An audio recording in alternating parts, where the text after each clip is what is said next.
Background நல்லா சோறு உறிஞ்சி இருக்குதா? அது அப்படி தான் இருக்கணும். இதுக்கு இப்போ வம்புக்குன்னே இது போடுறதுக்கு காரணமே பேக்ரவுண்டு முக்கியம் இல்லை அப்படின்றத என்னோடய வியூவர்ஸான நீங்கள் வந்து புரிஞ்சுக்கணும். சரிங்களா?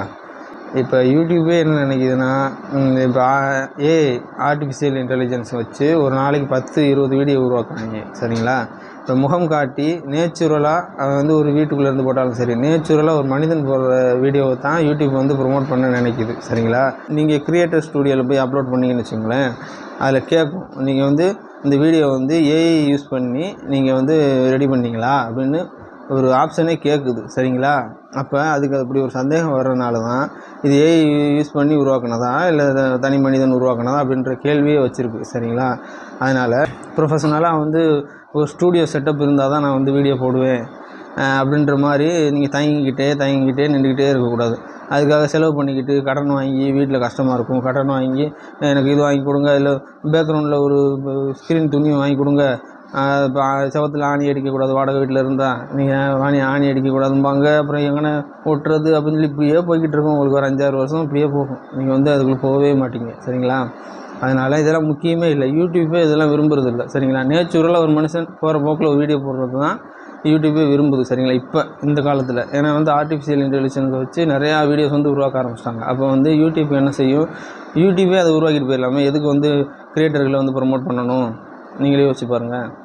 அவங்களுக்கு இல்லாத டெக்னாலஜியா? அதனால் வந்து ஒரு சாதாரண மனிதன் அவன் இயல்பாக அவனுக்கு தெரிஞ்ச ஒரு சில விஷயங்களை வந்து அவங்களுடைய வியூவர்ஸுக்கு வந்து சொல்லணும்.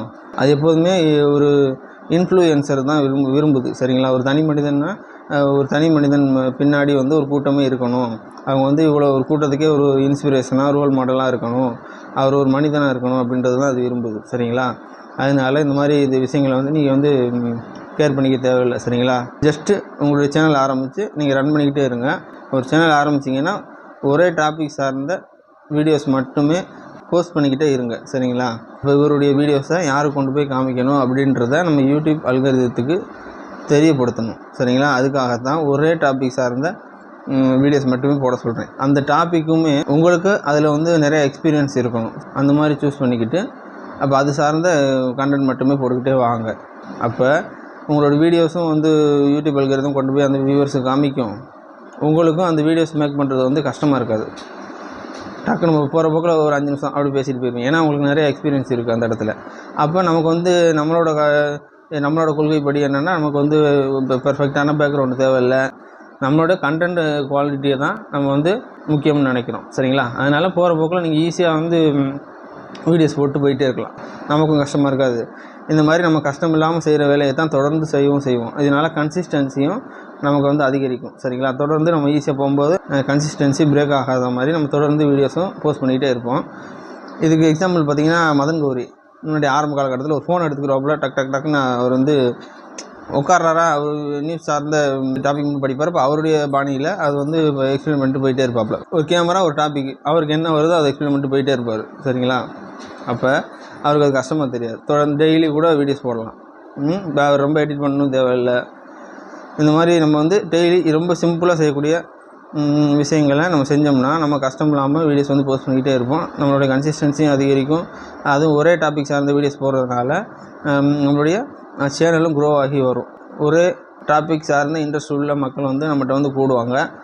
அவங்களுக்கு ஏதாவது ஒரு தேவையோ சர்வீஸோ ஏதோ ஒரு பொருளோ உங்களால் ப்ரொவைட் பண்ண முடியுமா அப்படின்னு பாருங்கள். அது மூலிமா சேல்ஸ் நடந்து முதல் வீடியோவிலேருந்தே நீங்கள் வந்து சம்பாதிக்க ஆரம்பிக்கலாம். சரிங்களா?